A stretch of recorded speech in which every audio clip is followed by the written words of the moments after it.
Robert Perry reaches the North Pole. Lady Gregory publishes the Kiltartan history book. The beatification of Joan of Arc. The NAACP is formed. William Howard Taft is inaugurated the 27th President of the United States of America. The Army Air Corps is formed. Thank you, Toastmasters, and honored guests. History class was always a struggle for me, especially remembering all those events and dates, because really, they weren't all that important to a young child. That all changed when the studies reached the early 20th century, especially one specific year, 1909. When my sister and I were young, we spent most days after school at our grandparents' home. Sitting atop the television was an old black marble clock with a beautiful face and mercury-filled pendulum. With an old brass key and pride, my grandfather would faithfully wind the clock each morning. This ancient clock, with a small plaque that had the year 1909 engraved upon it, was awarded my grandfather for winning a marathon in Belfast, Ireland. Later that year, on Halloween Day, he would board a ship for America, where he would meet my grandmother and our family would begin. In America, he would run races like the New York and Boston marathons and would become the founder and promoter for the first Orange County, California marathon. The clock in my grandfather's tales would always be part of our lives, along with our Irish heritage and visiting our cousins in Northern Ireland. After my grandparents passed away, the clock was passed down to my oldest uncle and then to his grandson. This would become a stumbling block in understanding our history. For years, I have enjoyed listening to internet radio programs from Britain and Ireland, especially BBC Radio Ulster. Each year, they would cover the annual Belfast Marathon.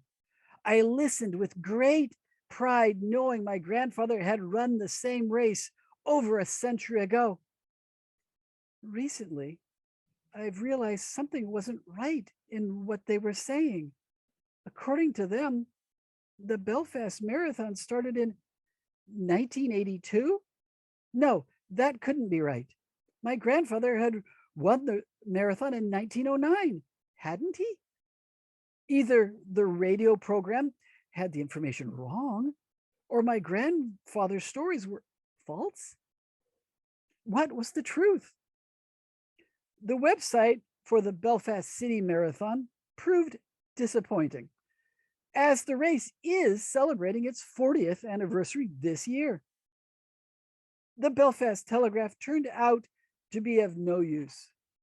Then, one day, my ever-loving wife, Shannon, did research of her own. Surprisingly, it came through Facebook. She discovered, and I reached out to, one John T. Glover, who had published a book entitled History of Northern Ireland Marathon Running. After some time, doing research of his own, Mr. Glover wrote back to say that the first marathon run in Ireland was in 1925, which was still 16 years from when I knew my grandfather had run.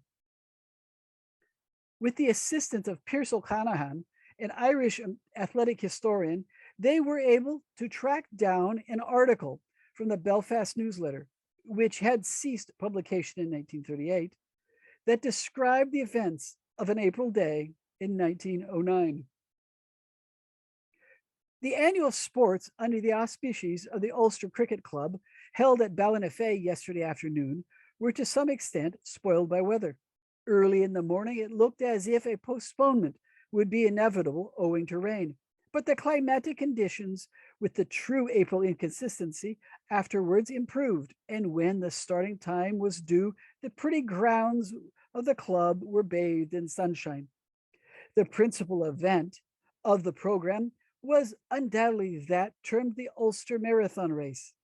This was quite a novelty in local athletic circles, and it certainly speaks volumes for the enterprise of the club that they decided to hold such a race. That it was looked up with favor by northern runners was evidenced by the entry, which reached the enormous total of 66, of whom 45 went to post. This race, which went from Ballinafay near the center of Belfast to Lisburn and back again, turned out not to be the full length of an official marathon as established at the 1896 Athens Olympics, but it was enjoyed by all who participated. Further down the article came the list of the 10 prize winners, and among them was the name J. Shaw of Newtonards, my grandfather, James Shaw. It was in this race he won the clock that has meant so much to our family. As to the Belfast Marathon, well, that turned out to be my faulty memory. Because we no longer had the clock, I had forgotten one important thing.